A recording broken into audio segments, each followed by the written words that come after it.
El Señor esté con ustedes. Lectura del Santo Evangelio según San Juan.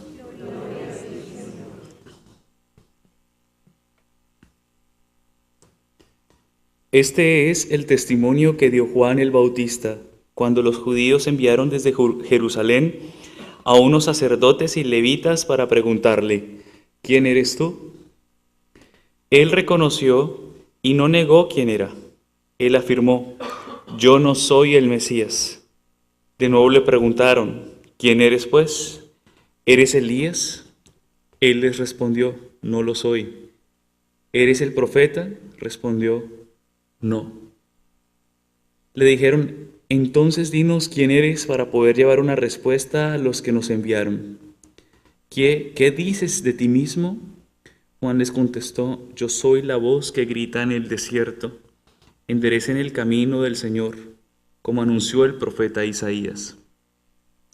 Los enviados que pertenecían a la secta de los fariseos le preguntaron: entonces, ¿por qué bautizas si no eres el Mesías, ni Elías, ni el profeta? Juan les respondió: yo bautizo con agua, pero en medio de ustedes hay uno al que ustedes no conocen, alguien que viene detrás de mí, a quien no soy digno de desatarle las correas de sus sandalias. Esto sucedió en Betania, en la otra orilla del Jordán, donde Juan bautizaba.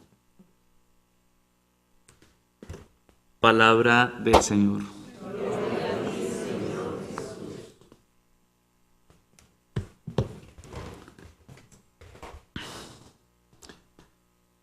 Bueno, en la primera lectura del día de hoy, queridos hermanos, escuchamos la invitación del apóstol a permanecer en el Señor. Permanecer en el Señor es construir bien la casa, ¿no? Construir bien la vida. ¿Por qué? Porque cuando uno permanece en Él, recibe la sabiduría para poder uno encaminarla. En Dios o sin Dios, pues la vida corre, ¿no? O sea, en Dios o sin Dios se presentan a lo mejor muchos problemas y muchas situaciones. De pronto muchos de los que llevan un proceso de conversión, que no llevan mucho tiempo aquí en la iglesia, podrían decir que la vida a lo mejor sigue igual o hasta peor, ¿no es cierto? Cuando uno se acerca a Él. Porque es que el acercarse a Él no significa de que el mundo cambia o que las realidades cambian, sino que acercarse a Él, permanecer en Él, la finalidad es que mi corazón sea el que cambie. La finalidad es que mi manera de ver las cosas sean diferentes y sean distintas. De pronto a veces tenemos esa tentación de pensar, pero entre más cercanía de Dios, como que más problemas y más dificultades y más tentaciones y más problemas. De hecho, muchos salen huyendo. Muchos salen huyendo. Muchos se van, muchos se acercan a esto y cuando se dan cuenta que esto pues no es tan fácil, pues salen huyendo, o sea, se van. De hecho, eso lo vivió el Señor, ¿no? Cuando le decía a sus apóstoles, cuando les dijo, ¿no? Es más fácil que entre un camello por el ojo de una aguja que un rico entre al reino de los cielos. O sea, eso no le gustó a muchos de sus discípulos. No les gustó. No les gustó. Y muchos, dice la Escritura, se fueron. Muchos en ese momento se les acabó el encanto por Jesús. Porque es que el encanto por Jesús muchas veces se acaba. Cuando a uno le llega algo que no le gusta. Y se les acabó el encanto por Jesús y muchos se fueron. Y ustedes lo han escuchado en el texto, ¿no? Lo han escuchado, lo han leído muchas veces y el Señor le pregunta a sus apóstoles, a los 12. Les dice: ¿y ustedes también se van a ir? También se van a ir. Y entonces viene Pedro, ¿no? ¿A quién iremos, Señor? ¿A dónde nos vamos a ir? ¿A quién iremos si solo tú tienes palabras de vida eterna? ¿No? Viene Pedro. Esa fue la respuesta de Pedro, ¿no? ¿A quién iremos? O sea, si nos vamos, pues igual las cosas no van a cambiar. Inclusive va a ser hasta peor. O sea, no sabemos. O sea, en ti tenemos refugio, en ti tenemos esperanza, en ti tenemos la certeza de saber que por lo menos está la gracia. Por lo menos hay una esperanza de saber de que esto es pasajero y que tú eres eterno. Ahí está la gracia, ¿no? Pero, pero esto es algo maravilloso porque sabemos, o sea, ahí sabemos que el sufrimiento con el Señor es llevadero, ¿no? O sea, la cruz tiene un sentido porque tiene un sentido redentor. O sea, es un sentido redentor. Una vez alguien me preguntaba, me decía, ¿es malo que una persona pida la muerte antes, o sea, que pida la muerte, o sea, que se haga dormir porque no, porque está sufriendo? O sea, es pecado y obviamente, pues alguien contestó, ¿no? Alguien le contestaba a la persona, claro que sí, es pecado, eso es atentar contra la vida, eso es un suicidio. Claro, ahí estaba una verdad, sí era una verdad, pero la otra persona se quedó así como que, sí, chocada, ¿no? Porque a veces nosotros nuestras respuestas necesitan ser respuestas mejor explicadas, mejor sustentadas, mejor desarrolladas, respuestas mejor construidas. Entonces yo le decía a la persona, sí, lo que él te está diciendo es cierto, o sea, a ver, el sufrimiento, o sea, no es que la iglesia y no es que Dios sea indiferente ante el sufrimiento de un ser humano, no es que sea indiferente o no tenga en cuenta el dolor de cada uno de nosotros, pero obviamente el uno cortar también la posibilidad de sufrir es también cortar la posibilidad de santificarse, es cortar la posibilidad de ofrecer algo por, ¿no? Por la salvación de la familia, por la salvación nuestra, es quitarse tiempo en el purgatorio y llegar directo al cielo, o sea, son muchas cosas que son muy difíciles de entender, pero que la enfermedad, ¿sí? Si la enfermedad o cualquier situación que vivamos, debemos entenderla como una situación pasajera, momentánea, circunstancial, y de pronto nos va a tocar duro, nos va a tocar más fácil, qué sé yo, o sea, de eso no nos podemos poner obsesivos con el tema. Pero la vía más fácil es ¿cuál? La vía más fácil muchas veces es quitarse los problemas de encima, ¿sí? Quitarse los problemas de encima, inclusive jugándose uno la vida eterna. O sea, uno jugándose la eternidad, o sea, quitarse uno los problemas de encima y a veces simplemente es necesario tomar la mano del Señor y decirle, Señor, yo no puedo con esto, esto es difícil, ayúdame y fortaléceme con tu gracia. Con tu gracia.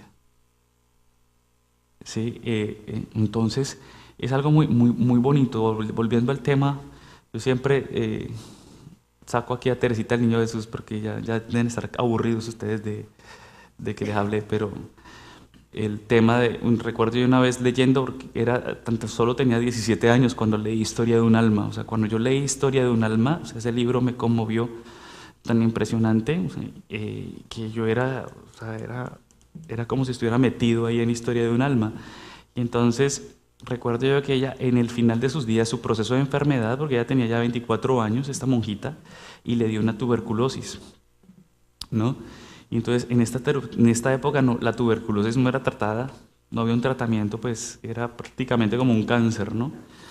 Entonces, en esta tuberculosis había momentos en que muchas de sus hermanas no le creían pues su enfermedad, o sea, no le creían porque la veían tan bien, o sea, la veían tan sonriente, la veían como tan, pero ya internamente estaba sufriendo, ¿no? Y es con lo que le puede pasar a uno muchas veces ve caras, pero uno no ve corazones, a veces uno dice, uno ve personas, pero uno no sabe qué es lo que la persona a lo mejor está ofreciendo, ¿no? Porque no necesariamente el dolor uno lo tiene que manifestar, ¿no? No me duele esta uña, por favor, consiéntanme, por favor, miren, estoy ofreciendo esta uña para que ustedes sean lo mejor, el dolor de esta uña, no, o sea, el sufrimiento en el Señor muchas veces es ahí, ¿no? En lo profundo del corazón, y a veces uno los ve a ustedes y uno dirá, Dios mío, o sea, en verdad, ¿qué puede estar viviendo esta persona? Eso lo estaba viendo Teresita, y yo recuerdo que ella narraba que cuando caminaba ella sentía unos como pinchazos en los pulmones, decía